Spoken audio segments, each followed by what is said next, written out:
Welcome, Wargamers, to the rigorously weighed, tested, and measured planes of Ea, because today we are talking about an incredibly interesting character known only as the Fractured Concord Paradox, an impossibility amongst the spires that, nonetheless, exists much to their dismay, and of course is the subject of much theory crafting and intrigue. And if you haven't heard of this character, it exists solely in lore. It's not like a miniature that you can put on a table. But it has strong, I'm going to say dot hack vibes, where imagine if you could project your mind into something to remote control it. This is a common thing that we see like in sci-fi a lot when it comes to technology. But your body is then destroyed, which should have killed you, and yet you exist. A living mind in an unliving shell, somewhere between life and death, but contributing, in terms of your essence, to really neither. And that is pretty much the synopsis of today's character, a thing that should not exist, but specifically for a faction that values science and measurements, and this is such an absurd reality that they don't understand, and so it seems utterly impossible.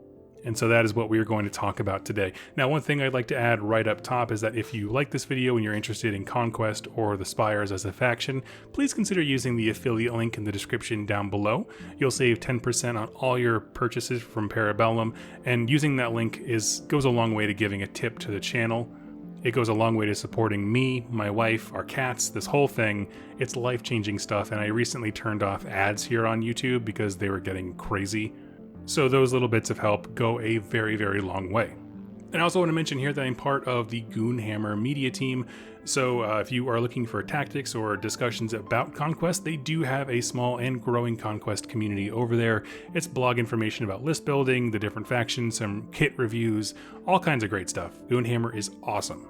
So let's get back into today's topic here. For those who are new to Conquest or the Spire in general, I have two dedicated videos that are all about this faction as a whole and how instrumental they have been in forming the Conquest setting. They are one of the oldest species on the planet, despite being utterly and completely alien to it.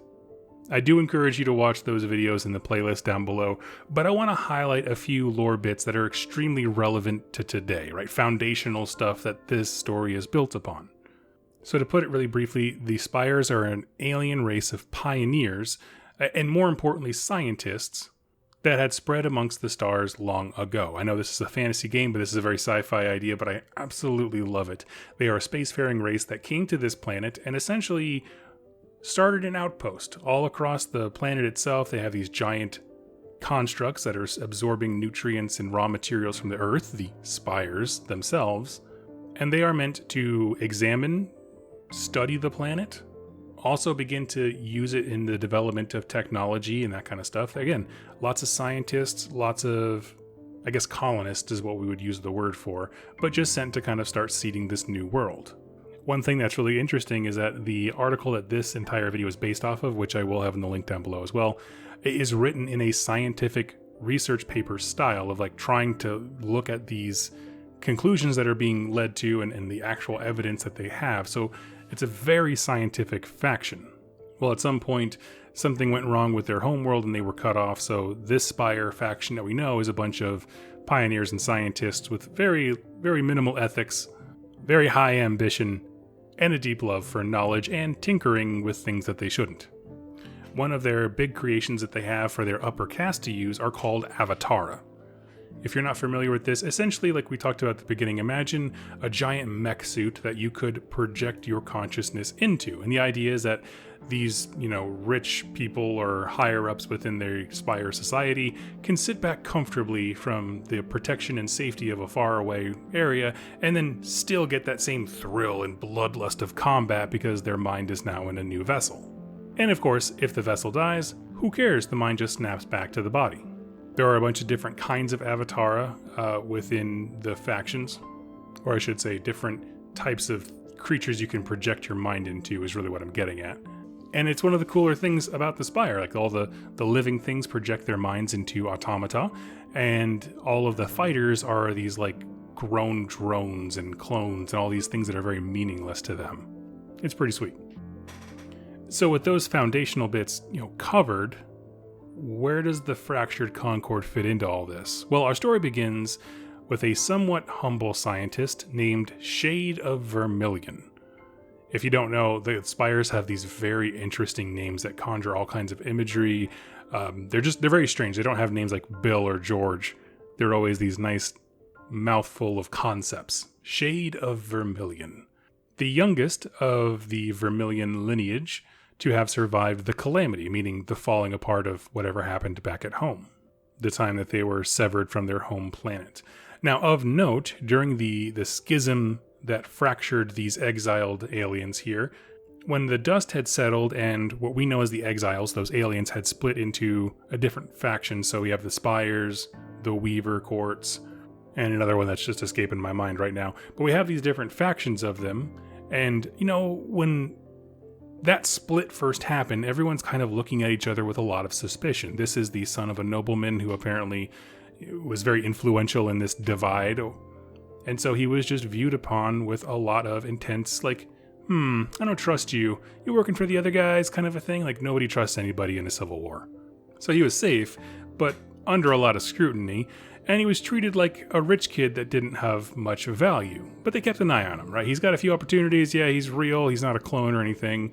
He can learn some stuff. Just make sure he has a job and that's fine. Make sure he stays pretty under the radar. Now, being of some kind of noble birth, we can assume that Shade of Vermilion is some kind of trueborn, meaning he's not a clone or a biomancy project. And this does mean he does have some inherent aptitude. This is an incredibly advanced alien race, and so I imagine they would have a lot of things to learn. His favorite aptitude, of course, being that he can pilot and tinker with the Avatara. So he likes doing the mech suit stuff. He likes being a frontline warrior. He's good at it, and he's good at fixing them up and learning how they function. Now, within this article, that's kind of written, like I said, as a dossier or a scientific paper, that's really where the facts kind of end. They were keeping sort of a side eye on him just to make sure he wasn't making any political waves, but that's really about it. It's also important to note that the Avatara projects were largely super classified, and so not a lot of people knew about it. So tracing what he was actually working on becomes difficult because they didn't want to keep records of what he was working on as he was getting more and more of these neural interface research developments. And that makes things kind of rough because you have this thing where it's well, we last knew that he was working on Avatara, but then you look at his history and he shouldn't know how to do that. There's no records of the Avatara project at all, so it's kind of a wash. He could be highly qualified, could be terribly. Nobody actually really knows because of the secrecy. And much more to the point, no one knows how the following series of events unraveled. Even though we have some details of his history and the full details of what he is now. But here are the few scant facts we have. We essentially have a lesser noble working for various members of the Directorate or lesser project leads until one day Shades of Vermilion is assigned to a military convoy, just going from one spire to the next, probably moving supplies or soldiers or something. And I have to imagine this is a pretty well guarded convoy. I mean, it's a convoy of wagons surrounded by heavily armed Avatara, so they're probably transporting something kind of important. And the way it's described is pretty intense. So it's a convoy, and then in this, I believe it's the center, is the truck carrying all the people who are running the Avatara. So you put your body in a jar, your mind projects to the Avatara type thing. Avatara are going to defend the convoys where their bodies are, but they even mention that these things were so intense that if that car that had the drivers of the Avatara in it was torn open, mimetic assassins were supposed to be launched out and just attack anyone around them. And that's how you keep the convoy safe. You have a militarized guard, and you just try to make sure that the actual, aliens, the exiles, can get back home in case their Avatara die. Now, for some unknown reason, which leaves a lot of room for speculation, the Guardian assassins that were supposed to come out at the last minute were reassigned. They were taken off of that convoy support duty. The Avatara, as almost expected, were attacked, and the convoy was destroyed. They were able to smash past the Avatara and then get to that juicy kernel of a convoy truck that had all the drivers inside. And on that day, Shades of Vermilion was killed. Officially, by all records. They tore open the convoy machine, stabbed his body up, and tore him in shreds. However, Shades of Vermilion was not eliminated that day. The body was destroyed, yes, but this heaping wreck of an Avatara kept going. Now you have to imagine what that's like, right? You are in this Avatara, which is apparently disabled in some capacity, or at least distracted enough to where it couldn't defend the convoy. You see the convoy get ripped open, and they destroy your body. But you don't die. I don't know the details of this attack or anything. We don't get a whole lot of information about it. But I'm going to go ahead and assume that either the Avatara where this mind was either played dead and they just walked away after they had killed everybody, or it realized how special it was, turned, and ran, because at this point, it has become the most amazing science experiment ever created. We're not given a lot of details about its fight or its escape. We only know that immediately after that, it reported in to Sovereign and the Directorate, and it absolutely blew their minds. And so what is it now, right? What is Shades of Vermilion now? There's a lot of conjecture and theories in this article, but I'm going to round it up here into a few and really kind of roll them into one giant feature story of this is a hiccup of nature, okay? Something about Shades of Vermilion, or the Avatara they booted into, was able to preserve a consciousness that passed the death of the mind's body, but they can't figure out what's special about them or the Avatara. Of course, they can go out to the wreck and they can look at the remains of this person and try to be like, was there anything special about him? And of course, they're looking at this machine. Is there anything special about the way that it, detects or graphs the mind? They have no idea. What they do know from experimentation, though, is that this very loose consciousness, and I say loose because, not because it doesn't have a personality, it has all the memories and the mind of Shades of Vermilion, but I say loose because it's not bound to the Avatara it projected into. It's been destroyed 3 times, meaning this new body that it's had has been absolutely decimated in battle, but its mind just jumps to the nearest empty vessel, meaning the nearest empty Avatara, even if it's a huge distance away. And they can't figure it out because that tells them, okay, something's projecting this consciousness then, right? If it can go across distances, it's just very odd. Another experiment they tried is that its mind can be split into smaller fragments and then later reconstituted. So imagine now one mind and 3 Avatara bodies all working in perfect unity, just like individual fingers on a single hand. And then when they come back together, it'll have all the memories of all 3. So if they went off in different directions to fight or whatever, you know what I mean? And it's insanely powerful on the battlefield because of that kind of precision and coordination. No other exile can connect to their Avatara in quite the same way.